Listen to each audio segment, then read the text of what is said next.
What is romanticism? Romanticism is an affirmation of emotions and their implications in personal life, in politics, in literature, in philosophy. By 1800, Romanticism has become firmly part of Western culture, more or less inseparable from ideas of individual freedom. It was Jean-Jacques Rousseau, an impoverished citizen of Geneva, who is generally credited with the articulation of the Romantic spirit, that his idea found ready acceptance meant that people were prepared for the shift in values that he proposed.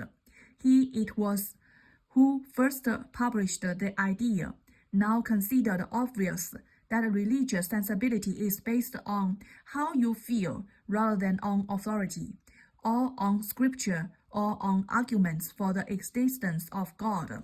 He it was who began to attack cultivated pursuit in as artificial and corrupting. He proposed instead that education should be natural, and that people's natural emotions indicate what is right.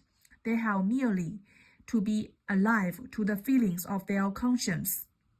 His ringing phrase from the beginning of the social contract, "Man is born free and is everywhere in chains," became the rallying call for the Jacobins in the French Revolution, and such thoughts also crossed the Atlantic to help fuel the American War of Independence.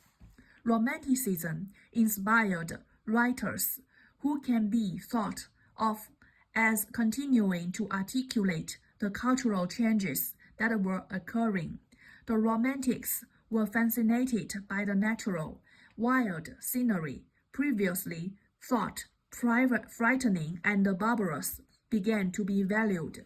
Writers began to explore the worlds of ordinary life rather than the lives of aristocrats. They explored childhood, dreams, faraway places, the exotic.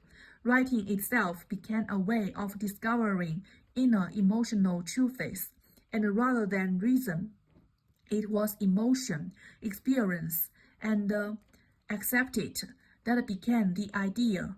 Emotions were expressed by poets, novelists, and dramaticists, as well as by painters and musicians.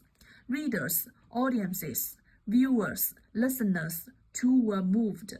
They too experienced emotions. Remember, George Eliot's New Social Science, in which the experience of emotions became central. At the age of 16, he eloped with the poor Percy Shelley. When she was 18, Mary with Percy, her stepsister Claire, Lord Byron, and another friend were on holiday during the ungenial summer in the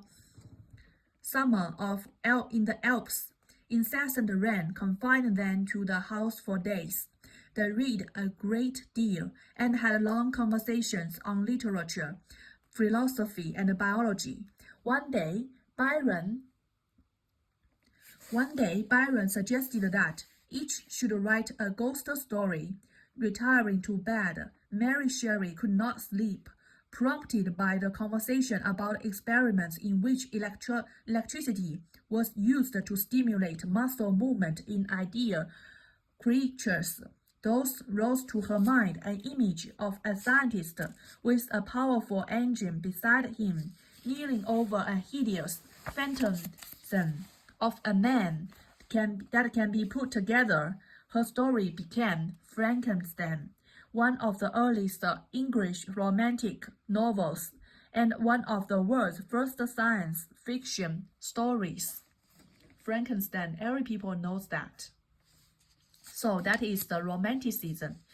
This is the beginning of the modern Western life. Frankenstein is still an exciting novel to read. thought-provoking in these days of robots and artificial intelligence, of our exploitation of natural resources, and the construction of ever more clever but risky technological systems. In the novel are many of the themes of romantic thought.